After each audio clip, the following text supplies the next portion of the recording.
Thanks for tuning in to the Drive On podcast, where we talk about issues affecting veterans after they get out of the military. Before we get started, I'd like to ask a favor. If you haven't done so already, please rate and review the show on Apple Podcasts.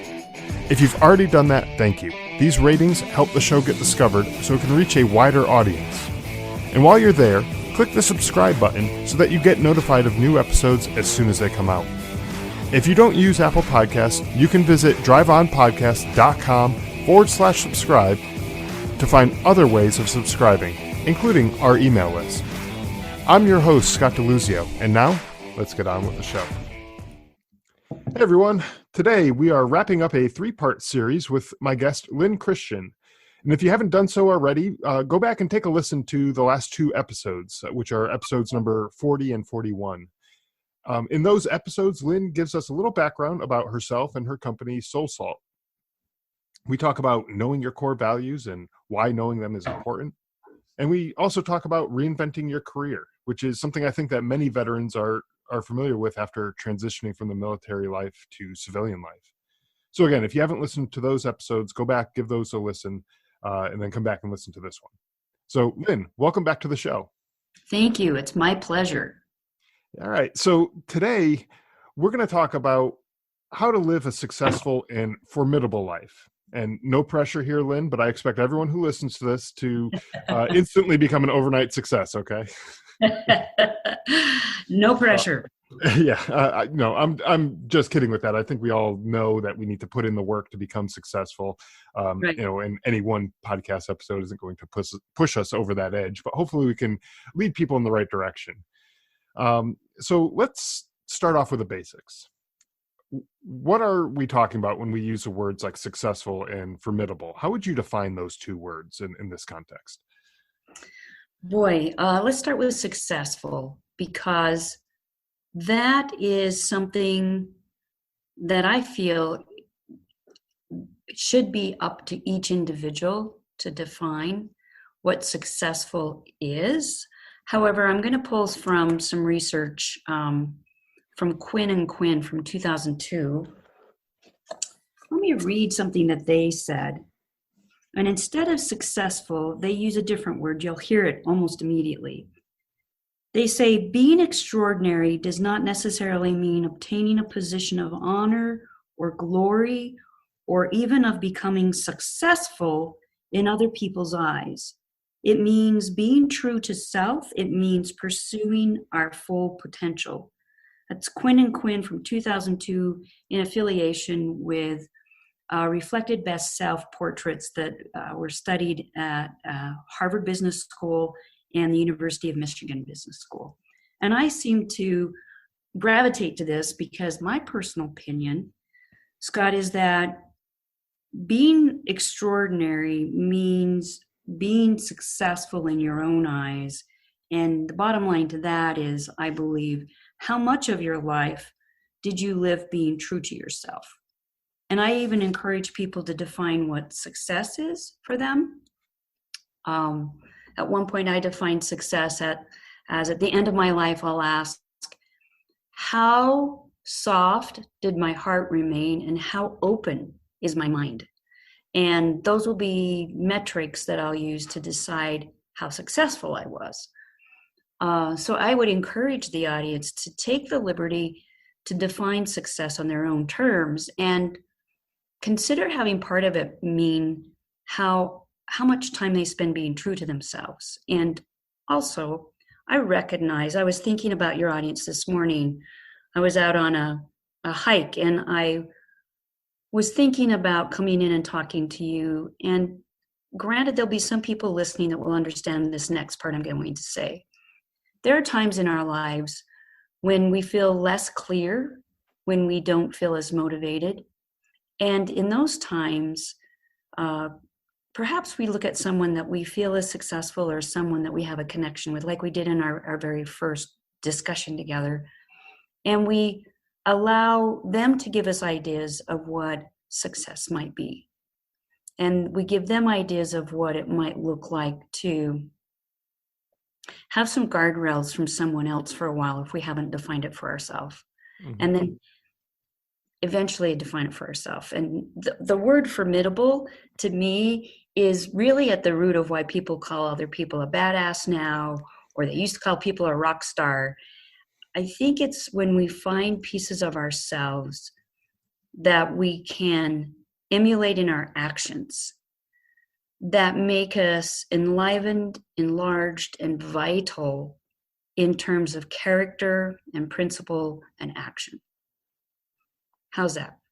I like it. I like those two definitions. Those help kind of clarify what it is that we're talking about, when we start diving into this here. So I know a lot of times we see people who are what society deems to be successful, whether it's sports, a professional athlete, or in business, or whatever, and we get jealous of those people, right? And to us, because we don't really know these people, we haven't grown up with these people. They're not our family members necessarily. It seems like they're just an overnight success. I know I teased about being an overnight success in the beginning there, but that rarely, if ever, is the case, that they're an overnight success. Most of the time, it takes years of hard work, dedication, perseverance to become an overnight success, doesn't it? Yeah, I, You know, I, I agree. Yeah.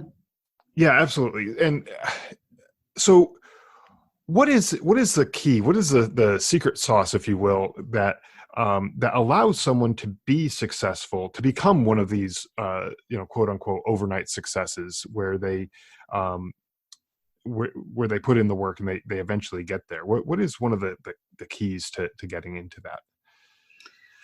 There are several, and if somebody wants to go to my website at soulsalt.com and look at our blogs, these kind of questions are the sorts of things that we typically answer at Soul Salt. But I'm going to give you some fresh insight that's just on the top of my mind again today. One is consistency. Consistently, that doesn't mean that you're a machine and you never have faltering. I'm a disciplined athlete, and I still find that I still need recovery after a big tournament weekend, and I still have to respect my body, and I can't consistently just hit it all the time. And when I'm talking about consistency, I'm talking about 80 to 90% of the time being on track or moving forward as much as possible, even if it's just a centimeter. Mm-hmm. Having something where you're consistently staying aware of your priorities. And I think that's another element of success, and having clarity around what am I going for. And that doesn't mean that you're going to have it all the time. It means being well advised in your own heart that there are times when you're not clear, that's okay. You can't make a decision yet. You don't have enough information. But when it is time to be clear, you can identify, what am I really going for?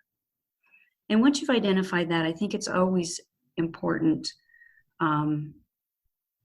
to ask, how come? What's my motivation behind that? And kind of check that and see how that aligns with your guiding principles and the goal that you're setting for yourself, or the aspiration. I think it's really important for me. It's been important to have people who believe in me. And sometimes that's only been one other human being. And so having one person in your life, or more than one if you can find them, that at least believes in you and from time to time can give you a pat on the back and look in your eyes, and you can tell you're connected, because we are human beings and we need to be connected. I feel it's also really helpful for us, even though we can't be there 100% of the time, to have images of what our best self is. What are our strengths, our skills, the character traits that we have, the talents that we bring, the things that we've learned that we're good at, and lead with those, not with our weaknesses. There's a lot of research that's been done out of Gallup Management that tells us if we focus on our weaknesses to try to make them a strength, we waste a lot of time. And so I think being successful means, okay, be aware of your weaknesses and manage against them, sandbag against them. Make sure that they're shored up to the point where they can't trip you up, you've mitigated against them. Don't try to lead your life from those.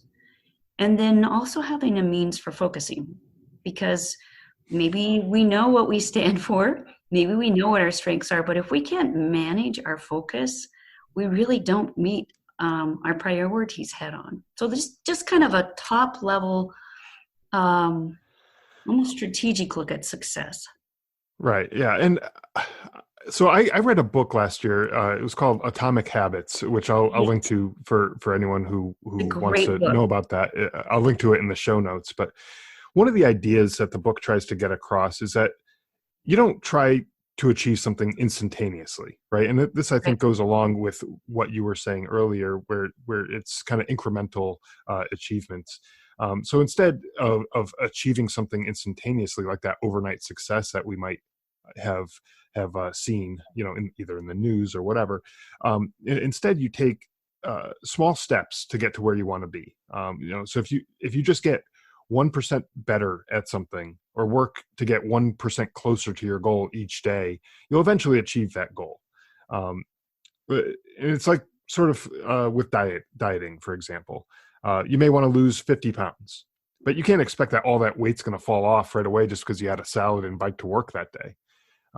They're good steps to take in the right direction, but the path to losing 50 pounds is a much longer Right. path than just those first two steps. So you need to apply those small changes, those little things every day, but at the same time, not sabotage yourself by rewarding yourself with something that's going to take you away from that goal. So, oh, I had a salad at lunch today, because I'm on a diet, so it's okay. I'll have some ice cream tonight after dinner, and like that's just going to take away from that goal, and you're shooting yourself in the foot. It's not really going to help you. Um, so you want to make those small changes. You want to make them into a new habit for you.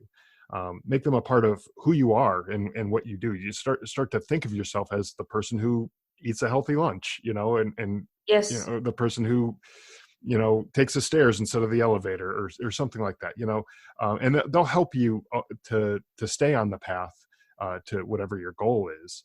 Um, I'm using dieting as a simple example, but Yeah. there's plenty of other goals that people have, whether it's financial success, instead of going out and spending money on, uh, things that you don't really need, save that money and stock it away and, invest it and whatnot. And eventually maybe that $5 or $10 isn't really that big of a deal right now, but eventually with the habit of continuously saving that money and investing it and everything like that, eventually that money is going to turn into a significant amount of money, and then you'll Yes. be achieving those financial goals.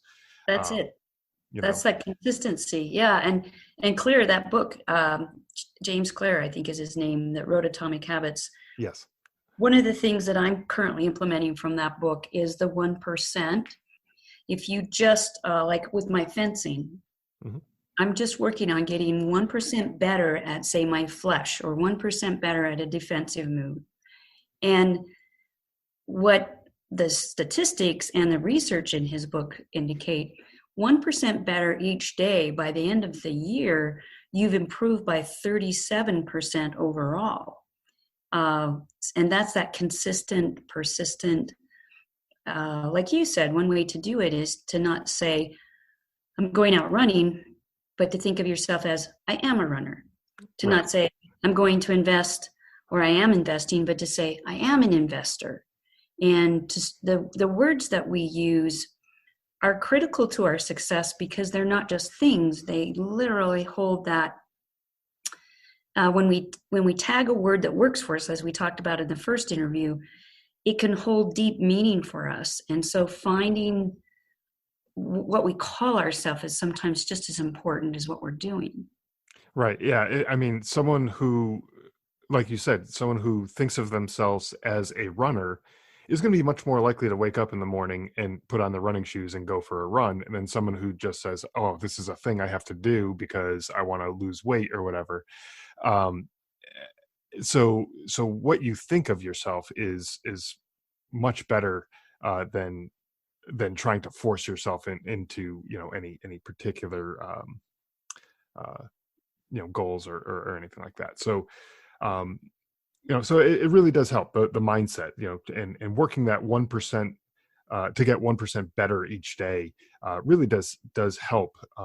Like you said, by the end of the year, you'll be 37% better than you were when you first started, and that's a huge, significant, measurable increase. You might Yes. think, oh, 1%, what is that really? That's such a small, insignificant amount. If we're talking money, if you're talking on $100, you're talking $1, and whether you have 100 or $101, it's not really going to move the needle too much, right? But over the course of the year, um, if you're continuously getting 1% better over the course of the year, it does become measurable, and it is becomes a significant amount.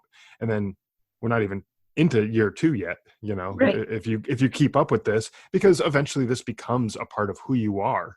And so year 2 will be just that much easier, because now you've already convinced yourself that this is who I am. I'm this investor, or I'm this runner, or I'm this whatever, fill in the blank, whatever it is that you want yourself to be.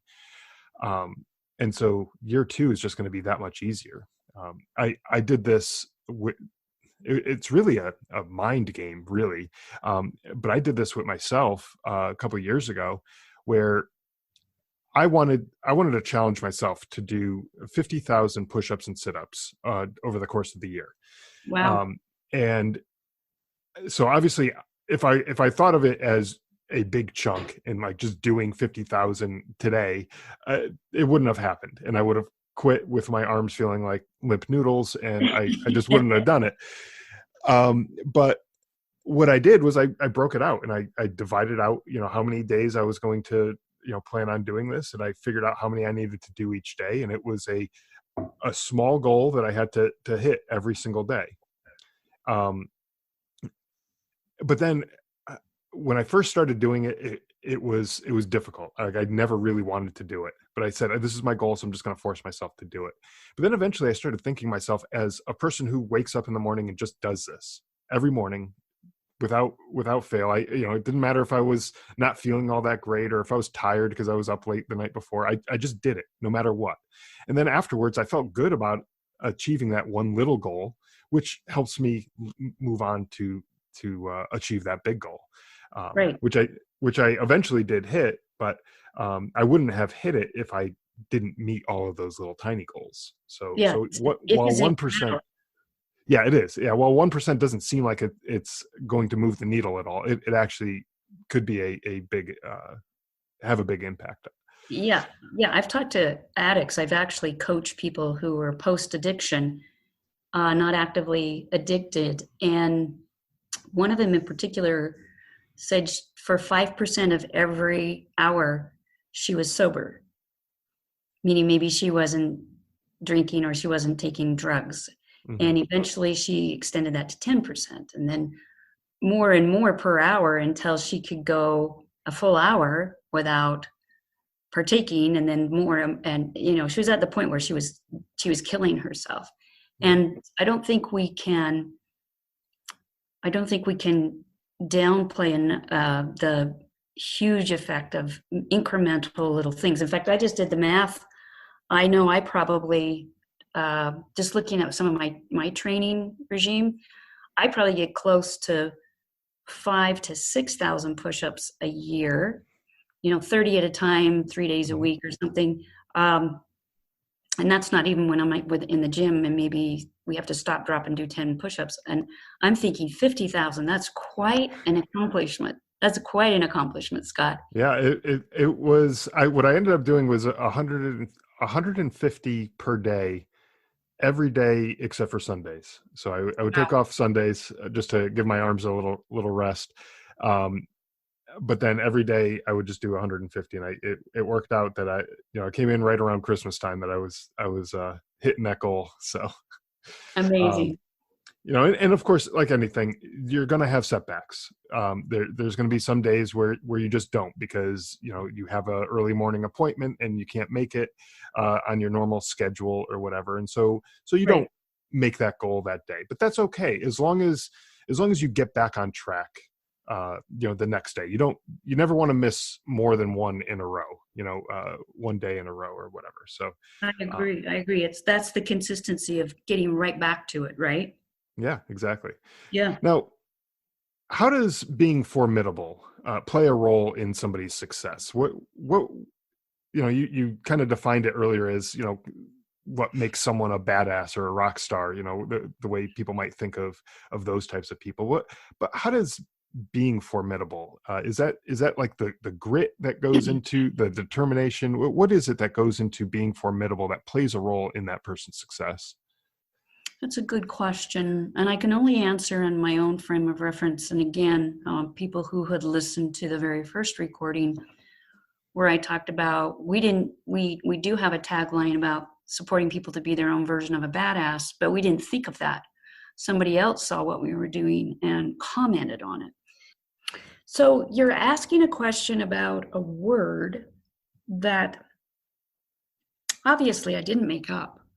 It's a word that like badass. And if people listen to our first discussion together, they know that we use badass as part of our tagline, supporting people to be an everyday badass. We didn't come up with that for ourselves. People attached that to us because they saw what we were doing. In a similar vein, I was really struggling with a personal challenge for growth. And sometimes when I get a challenge, I think it through and I work it through by throwing myself against a challenge. And this particular day, I was climbing up a mountain, and it was the top of it. You couldn't even see; it was covered in clouds. It was a stormy day. It wasn't a dangerously stormy day, but it was one that I needed to take some precautions.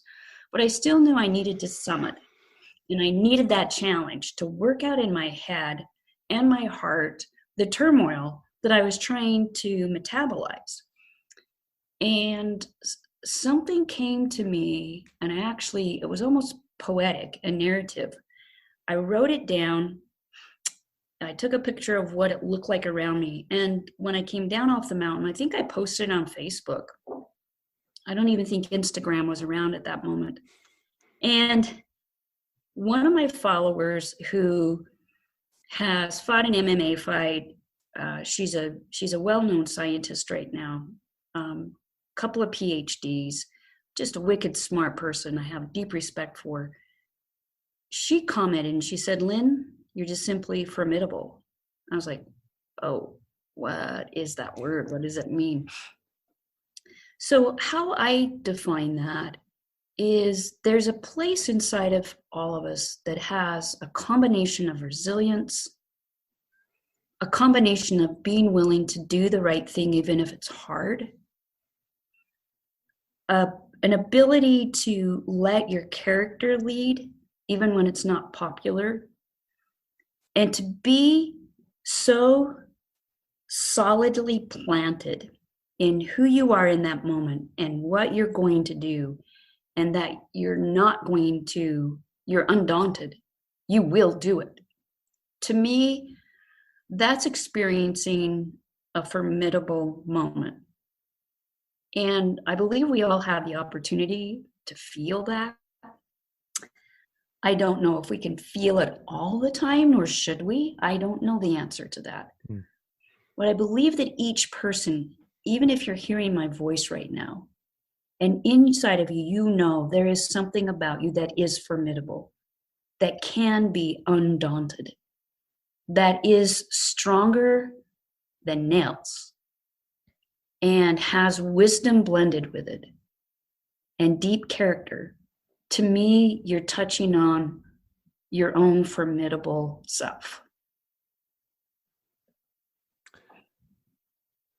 So it sounds like it's really the secret sauce to being a success is in the grit, the determination, the stick with itness, if you want to make up a word, to get to whatever it is that your goal is, however you define success. Will You'll only get there if you stick with it. Now, what are some things that people can do to sort of tip the scale in their favor of being successful? I know that's a broad question. Obviously, everyone's going to define success a little bit differently, like you mentioned earlier. But what are some of the things that people can do that will make it a little bit more likely that they'll be successful at the thing that they're trying to be successful at? Yeah, I have probably 6 little tidbits of advice. Okay. One is don't cling too tight to what you think that goal has to look like. Every significant goal that I have accomplished, including the partner that I live with, including the room that I'm standing in today, including the lives of my children that I'm connected to, they look a little different or a lot different, but they're perfectly where they need to be than what I could have imagined.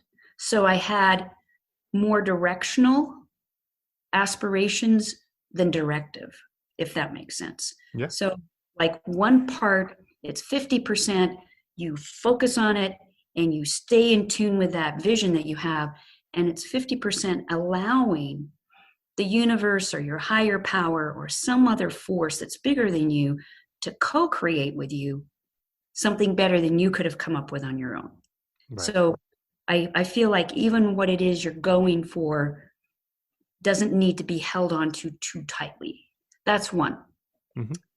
I also, while I'm working with clients, and I've applied this for myself, as long as you have a means by which you're always learning, it seems like the bit of information you need shows up exactly when you need it because you're learning.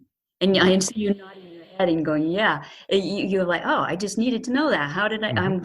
I'm studying chemistry. How did that come into my life? And this relates to my relationship or something. It's Yeah. You have a learning track. You're listening to podcasts, you're reading books, whatever it is, you're watching NPR. You have an ability then to have the information you need show up when you need it. So keep learning. Another one is to stay creative. I think a lot of people forget that as human beings, we're innately creative. And we think, well, that's just for the crazy creative artists or something. We are so creative in a gazillion ways that we can't discount that creativity is innate to every human. The way you style your hair, the way you dress yourself, the way that you organize your room. Those are just some pedestrian everyday ways that you express your creativity. So stay creative and use creativity on a daily basis. It's almost like it serves the same function as jogging at a stoplight and keeping the body fluid when it's cold, Right. so that when the light turns green, you can go. So there's something about staying nimble and ready because you are being creative every day. So those are 3 of the things. Another one is to have some good, trusted people on your sideline. Coaches, mentors, friends, peers, people who have deep compassion for you and also will tell you the truth.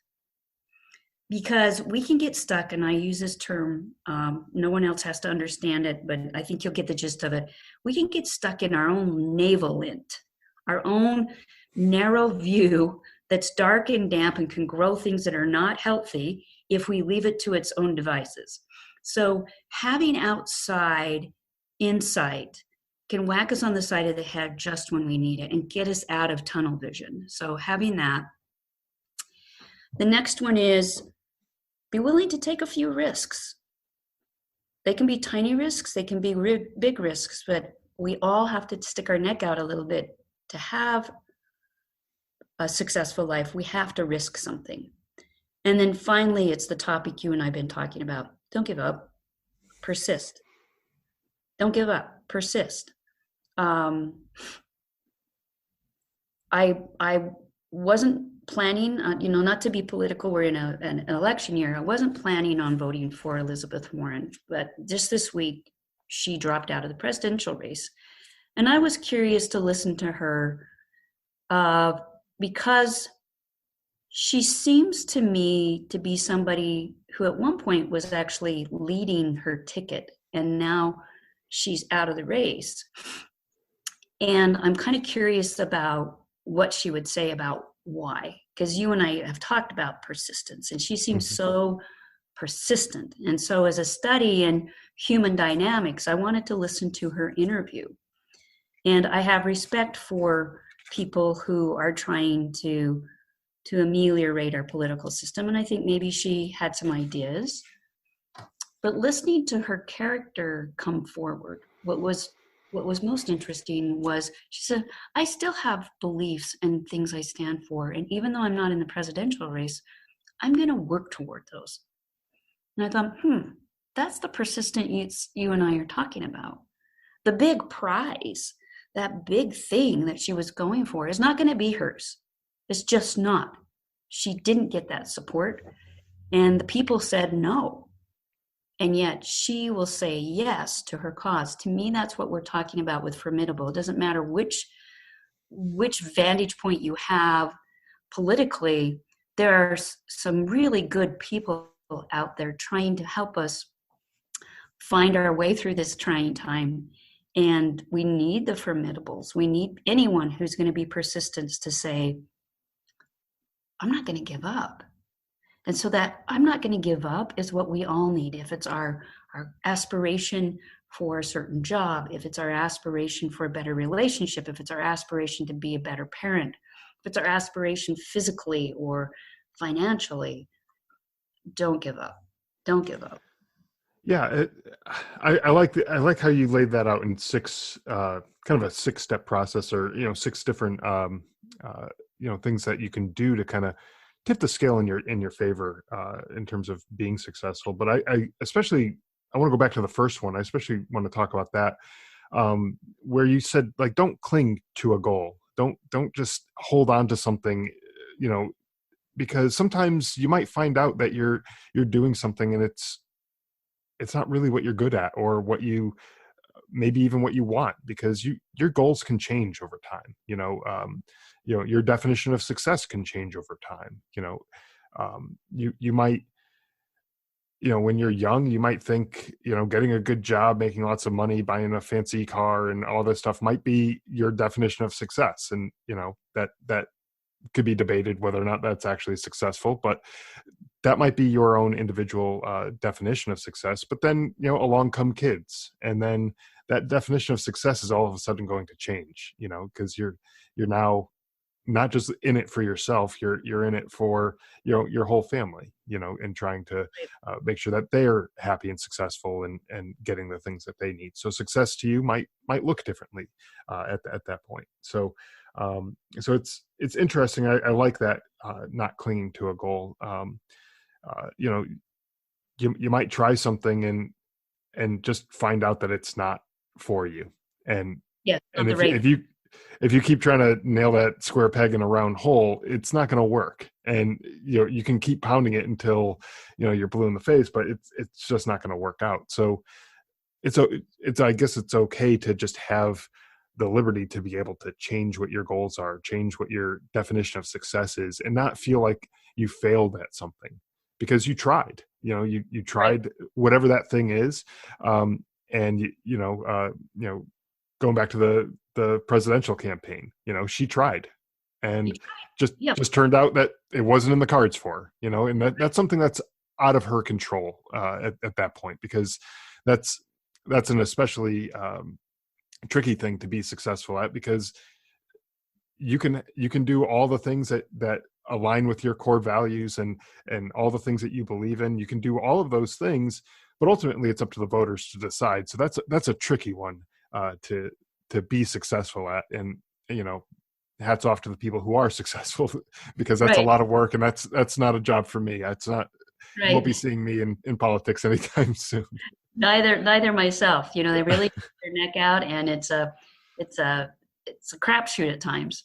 It is, yeah. And it could, bad weather could be something that screws up an election for somebody, Right. where people just don't go out to vote because it snowed, or something like that, some crazy little thing. um but it's not to say that you should give up and quit either. That you should just stay true to yourself, and like we talked about in previous episodes, stay true to yourself and know what uh your values are, um, what your definition of success is, and stick with that, and move along, towards that path. Yeah, Scott. There's one thing we maybe should interject here. I think you'd agree with this. Sometimes that thing that we try and we would say, I failed, it's not going to happen for me, is actually the opening of the thing that really needs to happen. Like sometimes it's an indication that we're closing this door on you so that you will actually find the window that you're supposed to fly out of. So Right. stop trying to get through this window. And so I would encourage people, if they've gotten to a point where they really, really, really think they want something and they feel like they're beating their head against a wall, to just take a moment and look at that wall. That wall doesn't have arms and legs. It's not coming to you and attacking you. If we are beating our head against the wall, we're actually voluntarily going over to it and whacking ourselves against it. We are punishing ourselves. Yeah. There are times too when you agree that the thing we say we want turns out to not be the thing that we need the most, and we're getting denied it because there's something other and probably better for us. Yeah, that's a very interesting point, and a very important point, I should say. That you know, just because it's not working, it doesn't mean that that's the end of the world. It may open up other doors for you. It may lead you down a path. You may meet other people. You may discover new things about yourself in that process of trying whatever this thing is that you're maybe not being as successful as you were hoping for. That eventually gets you to that thing that will make you successful. It's rare to find a 20-year-old success story. A 20-year-old person who's a celebrity success, big time business owner or anything like that. It's not easy to do that young. It's one of those things that it's going to take time, and you have to try and fail and figure things out along the way to eventually get to the point where you're being a success. And some of that trial and error may be readjusting what your definition of success is, but um, as you go along, you learn things about yourself, and that's, I think, an important thing to know too. And so you don't feel like a failure just because you didn't knock it out of the park on day one of trying this new thing, or even after the first year of trying this new thing, because like you said, these incremental changes are what get you there, and it may take several years to get you to where you're going, and I think you just have to be okay with that. Yeah, I agree. You have to realize whatever it is you've picked must have a steep learning curve. Yeah, exactly. So it looks like we are coming up on time here, and I've really enjoyed this conversation. I've enjoyed all of our conversations that we've had, and I think they're really important topics. So thank you so much for joining us again on the show. But in case anyone missed it the last time, where can people go to find out more about you and what your company and what you do? Yeah, so Lynn Christian, Lyn Christian. You can join us at soulsalt.com, soulsalt.com. You can find me on Instagram, soulsalt or Lynn Christian, and also on Facebook. And Scott, there's one thing I would want to leave with if I could. Yeah, sure. And that is, I think your example today of the push-ups is resonating with me. I work on upper body strength. If you're going to be a sword fighter, you need to have certain strength to be able to have that longevity and endurance during a bout, to keep your fencing arm ready and able to hold on to your weapon. And so I compare my incremental, I train 6 days a week, and push-ups are part of that. And at the end of the year, I'm probably close to 5,000 or 6,000 a year. And that's a consistent look at it. You had a specific goal that took that to 10,000 more than I'm doing casually. If you really are serious about that one thing, and that's going to be your one thing, then you don't do it 3 times a week, 30 reps like I do each time. You do it the 150 6 days out of 7, giving yourself a break and realizing there are going to be some days where it doesn't work up and you do some catch up. You follow your example, Scott. If there's something you truly, truly want and you're listening to this, remember Scott's example with the push-ups. And there is a concerted, laser-like focus that you had day in and day out. And that's how you got that phenomenal number. Yeah, absolutely. Yeah, and some days it's not going to be easy. Some days you're not going to want to do it, but you just buckle down and you do it, and afterwards you feel good about it because you know that you've taken that step to achieve whatever the goal is that you have. So you stay true to you. Thanks again. Thank you. See you. Thanks for listening to the Drive On Podcast. If you want to check out more episodes or learn more about the show, you can visit our website, driveonpodcast.com, or on Facebook, Twitter, and Instagram at Drive On Podcast.